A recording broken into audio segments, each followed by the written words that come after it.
Hello everyone, मैं गौरव परिमल आप सभी का स्वागत करता हूं हमारे यूट्यूब चैनल में। तो आज मंडी निरीक्षक का एग्ज़ाम संपन्न हुआ, जिसमें मैथ्स और रीजनिंग में टोटल 45 क्वेश्चन आए थे। उन 45 क्वेश्चन का सॉल्यूशन आज हम देखने वाले हैं, ठीक है।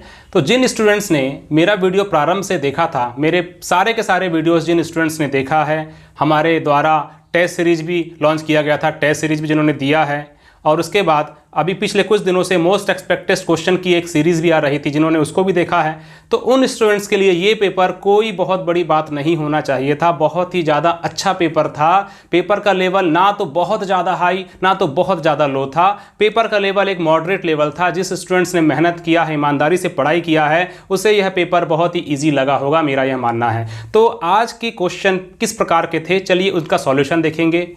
तो क्वेश्चन में आपको नज़र आ रहा होगा व्हाइट बोर्ड पर। पहला क्वेश्चन है 100 मीटर दौड़ को दो व्यक्ति ए तथा बी क्रमशः 11.5 सेकंड तथा 12.5 सेकंड में पूर्ण करते हैं। यदि वह दोनों साथ में दौड़ प्रारंभ करते हैं तो बी लक्ष्य से कितना पीछे था जब 100 मीटर की दौड़ को ए पूर्ण कर लेता है। ठीक है, अच्छा क्वेश्चन है, कॉन्सेप्चुअल।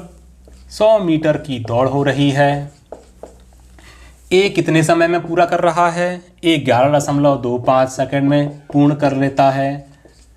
बी को कितना समय लग जाता है पूर्ण करने में, तो 12.5 सेकंड लग जाता है। 12.5 सेकंड में बी पूर्ण करता है। हमें बताना है कि जब ए ने दौड़ पूरी कर लिया उस वक्त बी ए से कितना मीटर पीछे था। बहुत बढ़िया क्वेश्चन है, ठीक है। चलिए सॉल्व करते हैं। सिंपल सा तरीका लगाएंगे, सिंपल, ज़्यादा कुछ बहुत बड़ा कुछ ऐसा फॉर्मूला या बहुत बड़ा कोई रॉकेट साइंस नहीं लगाएंगे, सिंपल जितना हम जानते हैं। देखिए, अगर देखा जाए दोनों की चाल, वैसे तो निकालने की दोनों की ज़रूरत नहीं है, लेकिन फिर भी 100/11.5 यह है ए की चाल। बी की चाल कैसे निकाला मैंने, दूरी बटे समय, ठीक है ना। बी की चाल 100/12.5 यह है बी की चाल। जब ए ने दूरी पूरी कर लिया, मतलब कि 100 मीटर पूरी कर लिया, उस वक्त बी कहां तक पहुंचा था। बी के द्वारा तय की गई दूरी हम निकाल लेते हैं। तो बी के द्वारा तय की गई दूरी का फॉर्मूला होता क्या है, चाल गुणित समय होता है। और हम किसकी दूरी निकाल रहे हैं, बी के द्वारा तय की गई, अच्छे से देता हूं, बी के द्वारा तय की गई दूरी। वैसे पेपर में इतना तो आप लिखेंगे नहीं, लेकिन फिर भी थोड़ा सा जिनको ये क्वेश्चन थोड़ा टफ लगा होगा उनके लिए। अब चाल गुणित समय, बी ने उस टाइम कितनी दूरी तय किया है, देखो बी की चाल क्या है 100/12.5। समय कौन सा लेंगे, समय कौन सा लेंगे, जिस टाइम पर ए ने उस दौड़ को पूरी कर लिया है, वो कितना समय लिया था ए, 11.25 सेकेंड। ए ने 11.25 सेकेंड में वह दौड़ को पूरी कर लिया। उस वक्त बी कहाँ था, बी ने कितनी दूरी तय किया था, ये हम निकालना चाहते हैं ना। तो 11.25 में इस चाल से कितनी दूरी तय किया था बी ने, देखते हैं। 11.25 सेकेंड, ठीक है, सॉल्व कर देते हैं। दशमलव हटाऊंगा, डबल जीरो हो जाएगा, यहाँ एक हटाऊंगा दशमलव, तो यहाँ 10 आ जाएगा। 0 से 0 गया, यहाँ 0 से 0 गया। अब डायरेक्टली काटें क्या, चलो 25 पंचे कर देते हैं। 25 चौके 12, 25 पंचे 5 निया, मतलब कि उस वक्त बी ने केवल 90 मीटर की ही दूरी तय कर पाया था, तभी तो हारा। ए ने 100 मीटर पूरी कर लिया, ये 90 मीटर तक ही रह गया। इसका मतलब कितने पीछे रह गया भैया, बता दो। कहेंगे सर 10 मीटर पीछे रह गया, और यही हमारा क्या ऑप्शन में था, 10 मीटर था कि हाँ, ए आपका ए जो है ऑप्शन 10 मीटर आंसर हो जाएगा, ठीक है ना। सिंपल सा क्वेश्चन। आगे, तो ये था कॉन्सेप्ट वाला क्वेश्चन, और ऐसा मैंने इस प्रकार से क्वेश्चन अगर देखा जाए तो ये चाल समय दूरी वाला बहुत सारे कॉन्सेप्ट पढ़ाया है मैंने, ठीक है। चलिए आगे, नेक्स्ट क्वेश्चन। समान लंबाई की दो रेलगाड़ियां समांतर लाइनों पर एक ही दिशा में क्रमशः 46 kilometre per hour, 46 kilometre per hour और 36 किलोमीटर पर आवर, दो रेलगाड़ी है, दोनों की जो दूरी है, मतलब दोनों की लंबाई है, क्या है, एक समान है। तो पहली जो ट्रेन है उसकी लंबाई भी x मान लो, दूसरी जो ट्रेन है उसकी लंबाई भी x मान लो। क्लियर, क्योंकि दोनों बराबर है तो x + x।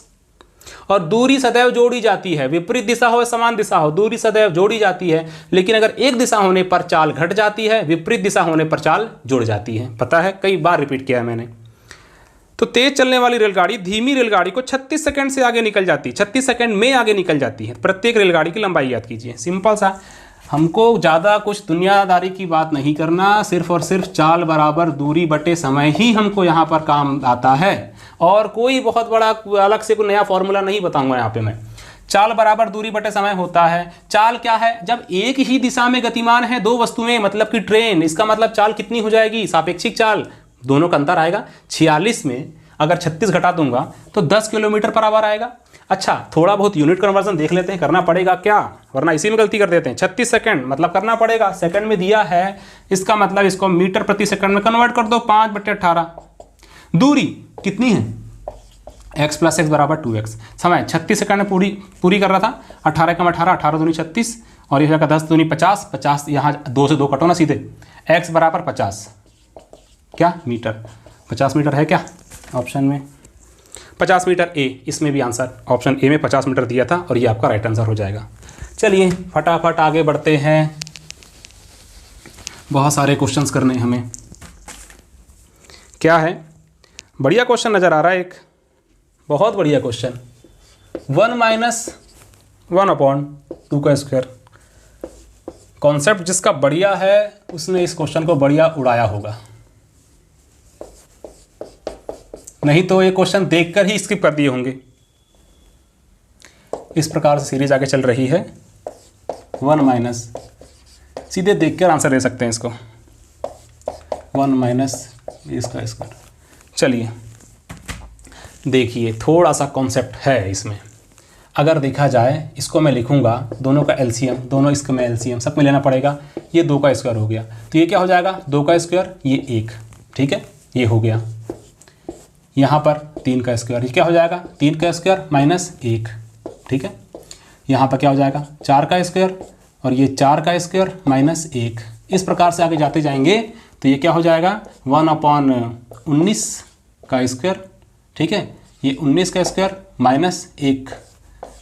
चलो आगे भी यही 20 का स्क्वायर -1/20 का स्क्वायर। मैंने क्या लिया है? एलसीएम बस तो लिया है। ध्यान से देखिए थोड़ा सा, a² - b² बन सकता है क्या? ये बिल्कुल बन सकता है। एक तो है, एक का स्क्वायर भी तो एक ही होता है, सब में लगा दो 1 का स्क्वायर, ठीक है।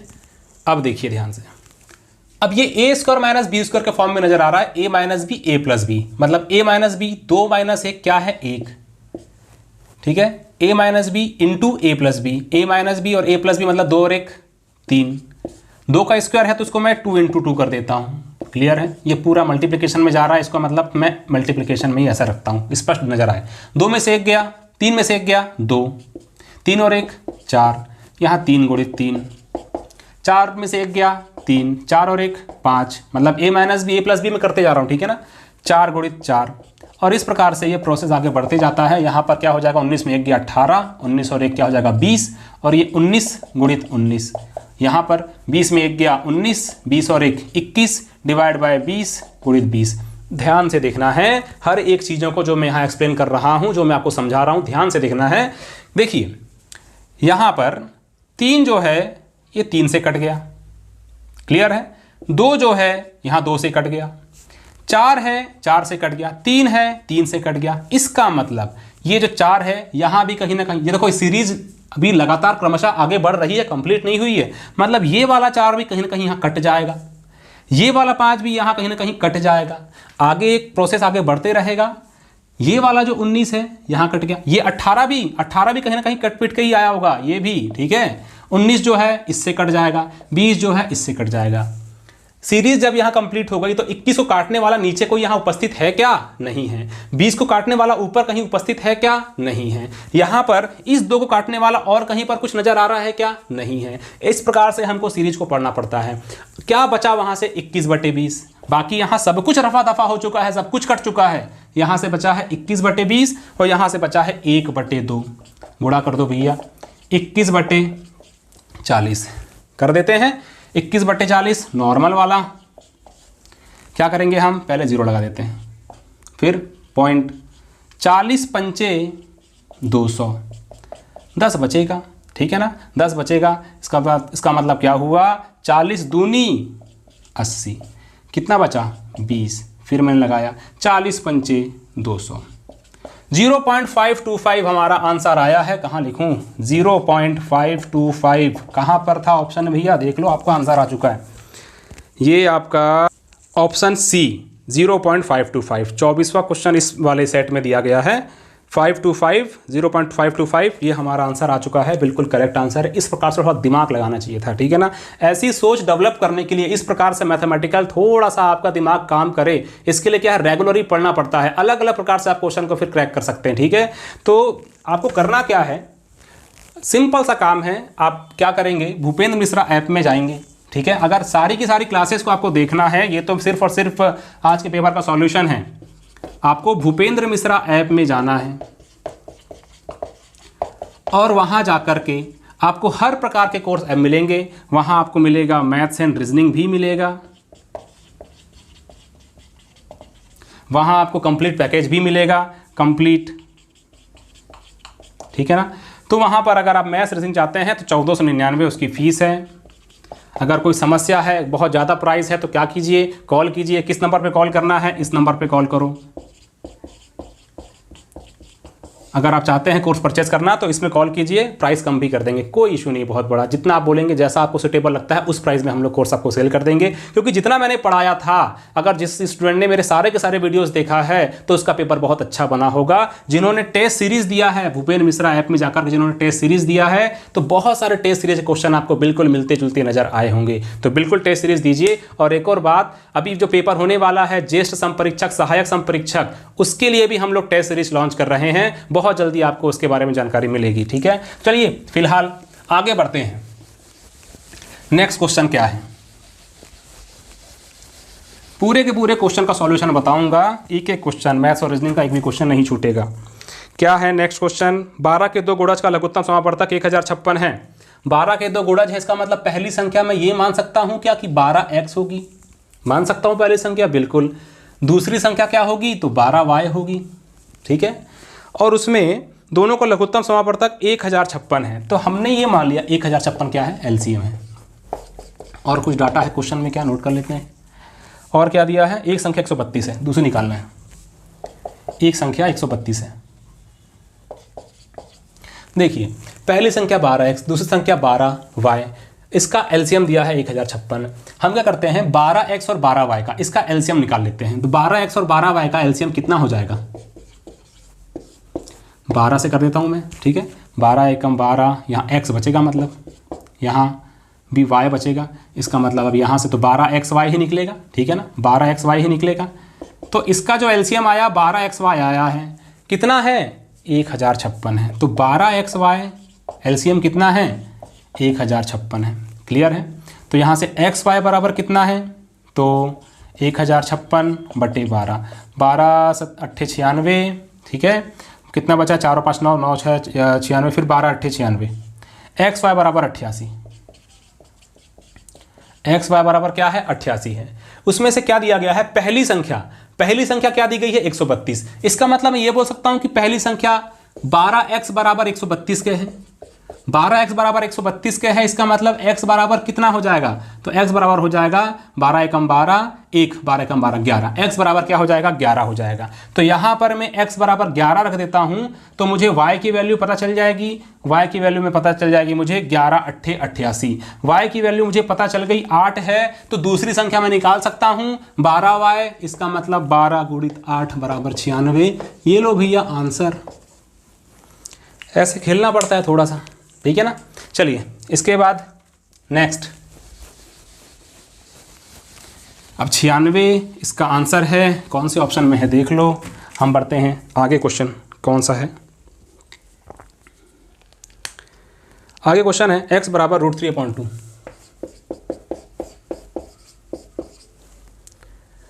अगर ये दिया है तो हमको 1 + x plus 1 - x √1 + x minus 1 - x, इसका मान क्या होगा? ठीक है, इसका मान क्या होगा? ये हमको x का मान दिया गया है। कैसे सॉल्व करना है देखिए ऐसे क्वेश्चन को। इतना लंबा हम बार बार नहीं लिखने वाले, भले हमारे पास रफ शीट की कमी नहीं है लेकिन फिर भी हम इतना लंबा चौड़ा नहीं लिखेंगे। इसको मैं क्यों ना ए मान लेता हूँ, इसको मैं ए मान लेता हूँ, इसको मैं बी मान लेता हूँ। चलो जानकारी के लिए लिख देता हूँ, ए बराबर 1 + x हमने मान लिया, बी बराबर 1 - x। सबका तरीका अलग अलग होता है। अब यहाँ पर मैंने क्या किया, √a माइनस √b, ये हो गया। क्वेश्चन थोड़ा सिंप्लीफाई कर दिया मैंने ए और बी मान करके। परिमेयकरण कर देते हैं, ये क्या हो जाएगा, सबसे सिंपल तरीका परिमेयकरण लगता है मुझे तो, और ये √a प्लस √b।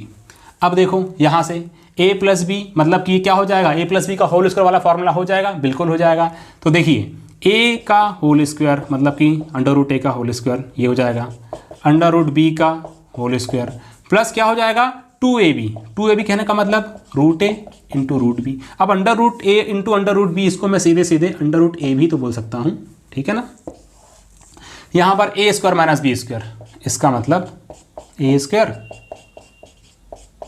- b²। यहाँ से क्या हो जाएगा, ये a + b + 2 √ab और यहाँ पर a - b। क्लियर है। चलिए अब इतना हमारा हो गया। अब मुझे इस फॉर्म में a और b जो था उसकी वैल्यू बस रख देना है। a बराबर क्या है 1 + x, a बराबर रख दो 1 + x, b बराबर क्या है 1 - x, b बराबर रख दिया मैंने, प्लस 2ab √ab कहने का मतलब 1 + x और 1 - x, ये हो गया। a - b इसका मतलब 1 + x minus 1 + x minus 1 - x। अब 1 - x करूँगा तो इस प्रकार से ऐसा लिखा है, a - b मैंने किया हुआ है, माइनस अंदर मल्टीप्लाई हो गया, ठीक है ना, तो -1 + x हो गया, सभी को पता है ये तो। 1 और 1 कैंसिल हो गया यहाँ पर, यहाँ x और x कैंसिल हो गया यहाँ पर, 1 और 1 क्या हो गया 2, तो ये क्या हो गया यहाँ 2 + 2 और यहाँ 1 - x² हो जाएगा a² - b² के फॉर्मूले से, यहाँ x और x 2x हो जाएगा। आगे यहाँ सॉल्व करता हूँ तो 2 कॉमन निकाल लो, 1 + 1 - x² अपॉन 2x, 2 से 2 गया, अब 1 प्लस, अब भैया यहाँ पर x का मान रख दो, x बराबर क्या है √3/2। बिल्कुल ऐसा मेथड है कि इसके लिए हमको कहीं से अलग से फॉर्मूला याद करने की जरूरत नहीं है, बहुत बड़ा दिमाग मैंने नहीं लगाया है, नॉर्मल सा परिमेयकरण हम जानते हैं, बस मैंने वही किया है बस। और थोड़ा सा यहाँ क्वेश्चन को ईजी करने के लिए मैंने a और b मान लिया है, ठीक है। जरूरी भी नहीं था a और b मानना, चाहे तो 1 + x करके भी सॉल्व कर सकते थे, लेकिन थोड़ा सा और लंबा हो जाता वो। अब 1 - x², x बराबर √3/2, तो √3/2 का whole square divide by x, यहाँ पर √3/2 और है, ठीक है।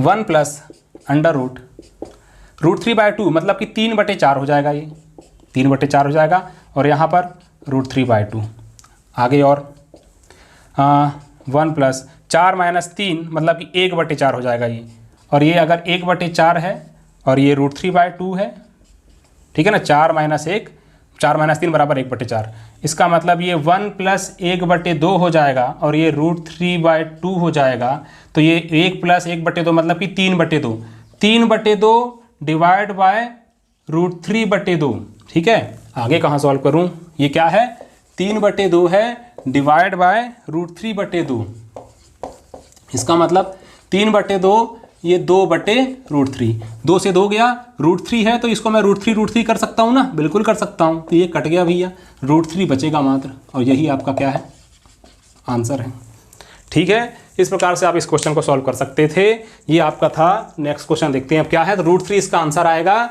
इस प्रकार से क्वेश्चन सॉल्व होता, इससे भी अगर कोई इजी मेथड होता होगा तो भी आप उसके साथ आप कंटिन्यू कर सकते हैं। मुझे दिमाग में जो अभी तुरंत क्लिक किया मैंने वो एक्सप्लेन कर दिया, ठीक है। और इसमें एक बस कैलकुलेशन बस था, कोई बहुत बड़ा हमने कुछ अलग बहुत बड़ा काम कर लिया ऐसा नहीं है, सिंपल कैलकुलेशन बस किया गया है, थोड़ा सा यहाँ मानने से हमारा काम आसान हुआ है। आंसर इसका √3 आएगा। कौन से ऑप्शन में है भैया देख लो, √3 है कि नहीं, ऑप्शन डी, ठीक है। चलो आगे बढ़ते हैं, क्या क्वेश्चन है नेक्स्ट। अब नेक्स्ट क्वेश्चन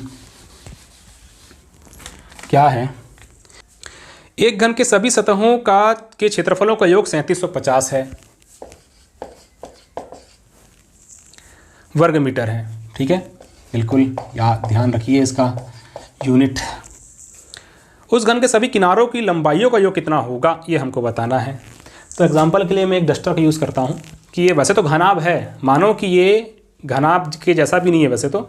जैसे कि मान लो ये घन है, एज्यूम कर लो, ठीक है, जिसके हर सतह ऊपर हो, नीचे हो, दाएं हो, बाएं, जो भी है तो क्या है, बराबर है। तो कितनी सतह हुई, 1 2 3 4 5 6, 6 सतह। और घन है तो 6 के 6 सतह बराबर होंगे।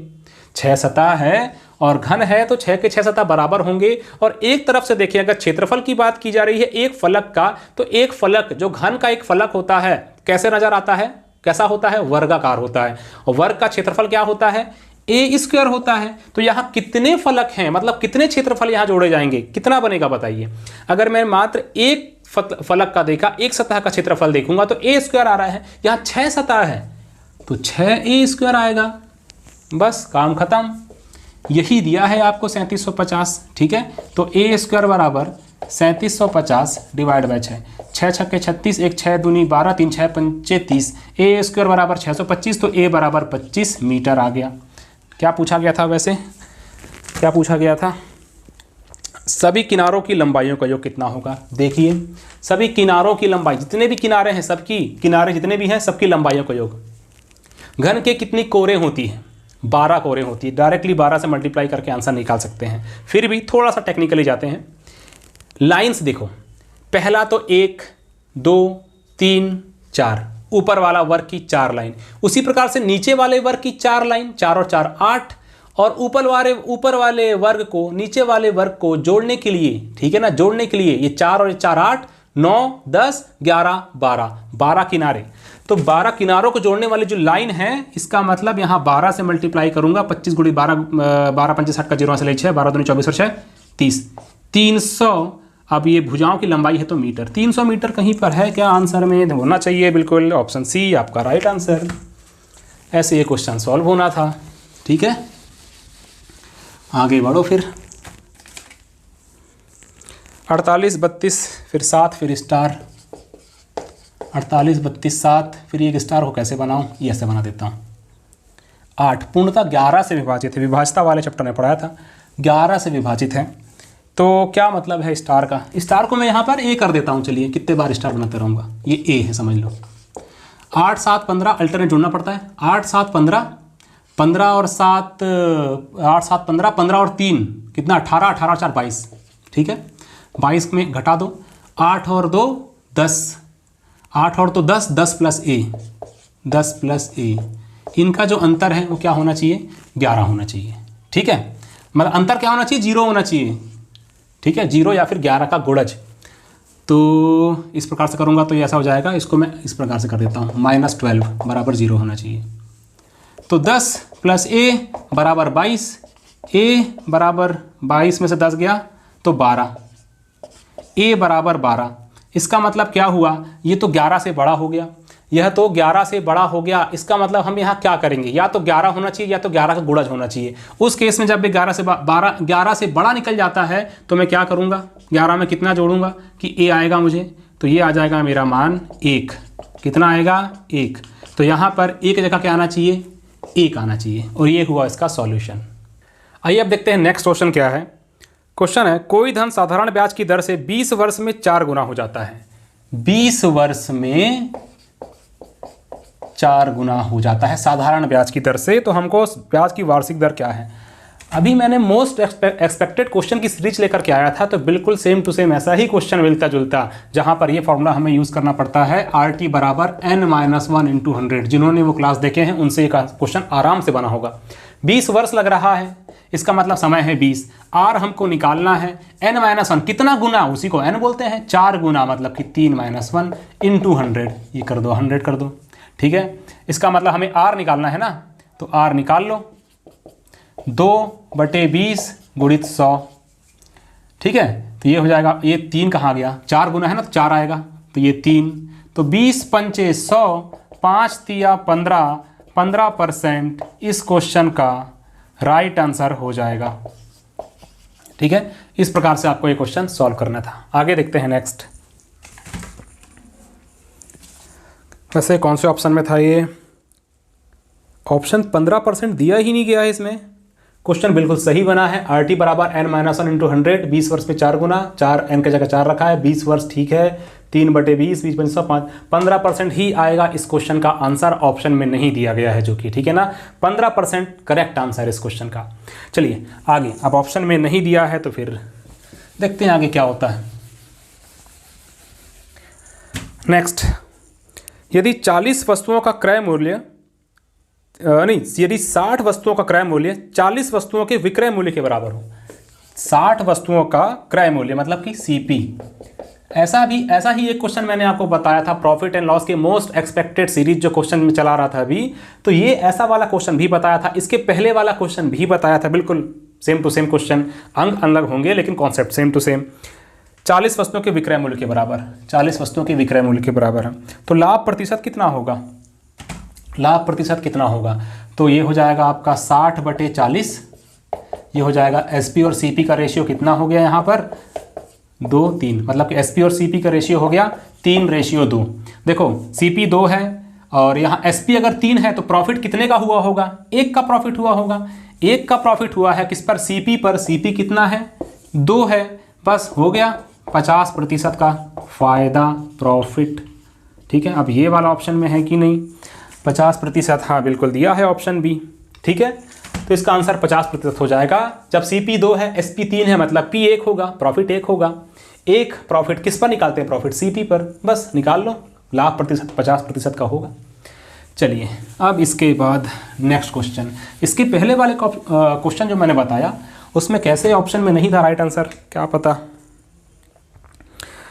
अलजेब्रा का बढ़िया वाला क्वेश्चन है, अलजेब्रा की क्लास में मैंने ये बताया था a + b + c बराबर क्या है 9 है, और इसमें से एक क्वेश्चन आना तय रहता है ये क्यूब वाला, जिसमें से AB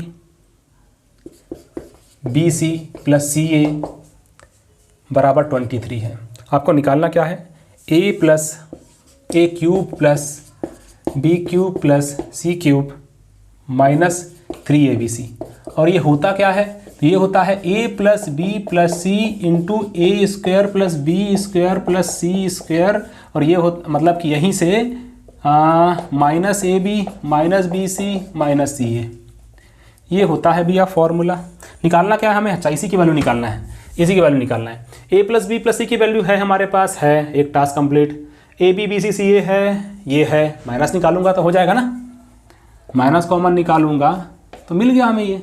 ठीक है, इस प्रकार से, तो क्या नहीं है, ये नहीं है, इसका भी तो फॉर्मूला हमको पता है, क्या होता है a + b + c का होल स्क्वायर कर दो, हमको a² + b² + c², फिर क्या 2ab bc ca, ये होता है फॉर्मूला a + b + c का होल स्क्वायर का, ये हो जाएगा आपको 9 का होल स्क्वायर, और ये दिया है क्या, ये तो निकालना है हमें। ठीक है, और यहाँ पर 2ab bc ca कितना दिया है 23 दिया है। देखिए अभी मैं फास्ट इसलिए बता रहा हूँ कि बहुत सारे क्वेश्चन है, हो सकता है ये एक पार्ट में कंप्लीट ना हो, इसका मैं सेकंड पार्ट अपलोड कर दूंगा। ठीक है, उसके बाद रीजनिंग के 15 क्वेश्चन को एक अलग से अपलोड कर दूंगा। फिलहाल इसमें हम आधे क्वेश्चन ले लेते हैं, आधे क्वेश्चन मैं नेक्स्ट पार्ट में अपलोड करूँगा। एक साथ 30 क्वेश्चन बताना थोड़ा सा ज़्यादा हो जाता है।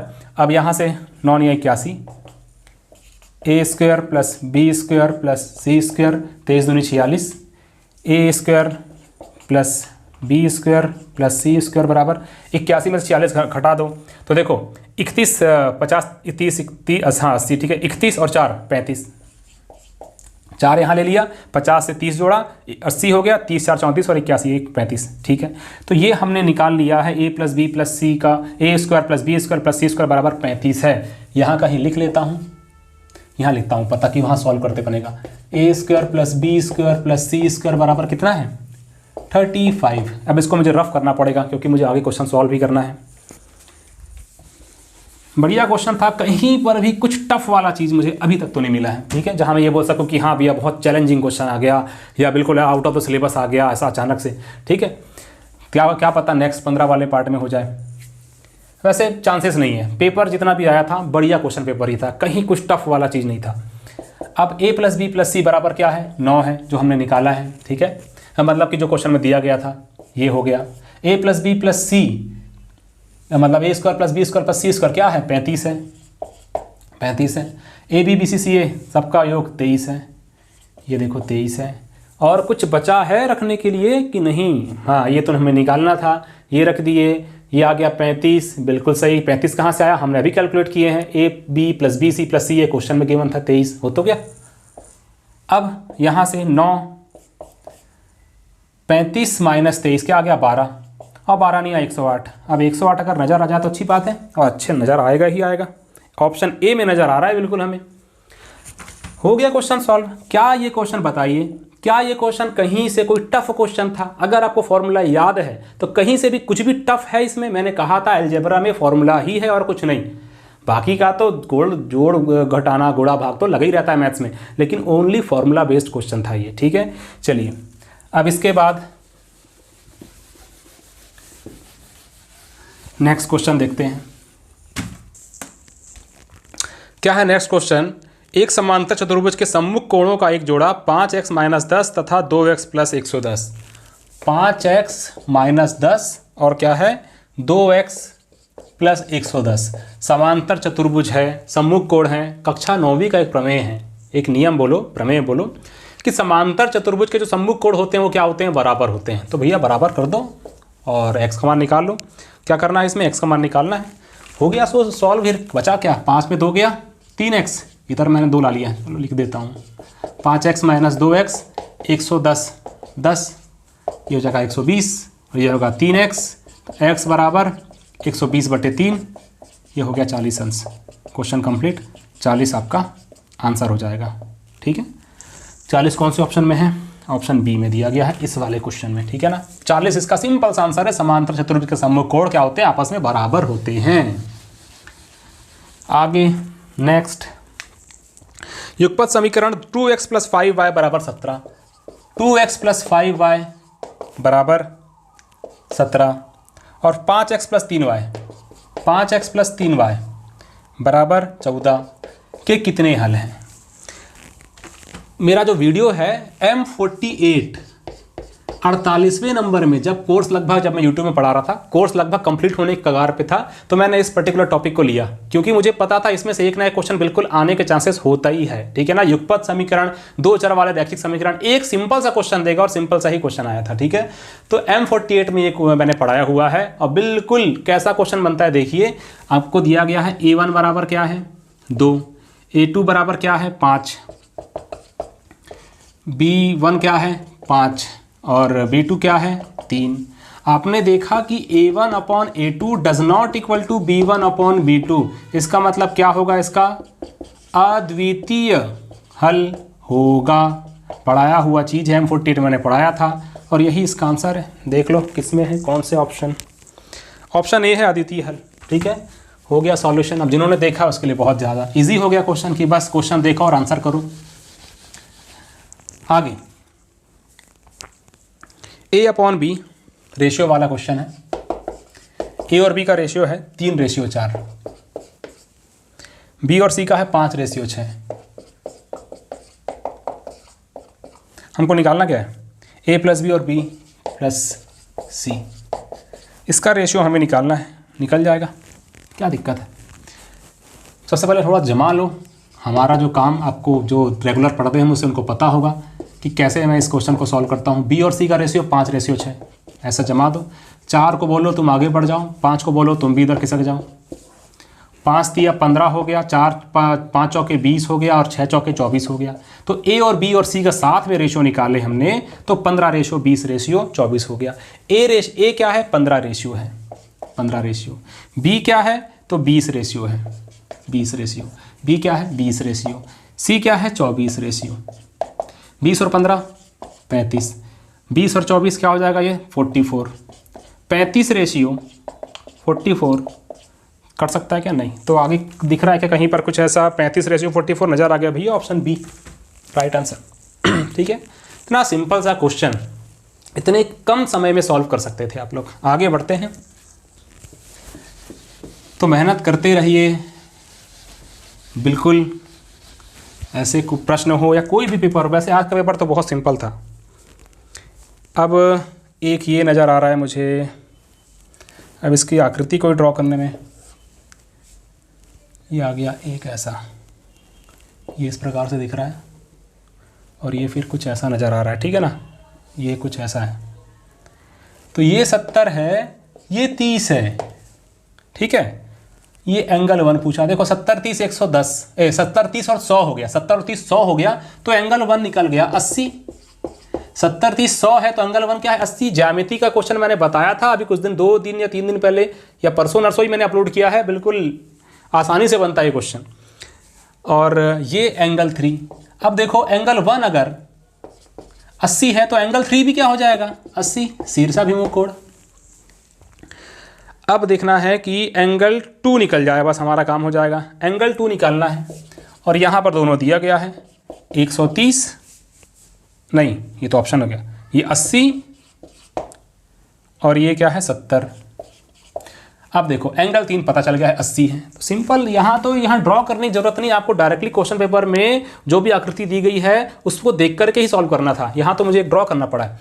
तो ये क्या है 80 यहाँ आ जाएगा, तो 80 80 और ये 70, मतलब सबको जोड़ दो 80 ये 80, क्योंकि आपको एक चतुर्भुज नजर आ रहा है, चतुर्भुज है 360 होगा योग, 70 एंगल 2 निकाल लो, ठीक है। सबका योग कितना जाएगा 360, 80 80 160, 160 में से अगर 360 में से माइनस कर दूंगा 160 को तो कितना बचेगा, ये बचेगा 200, और 200 में 70 माइनस कर दूंगा बचेगा 130।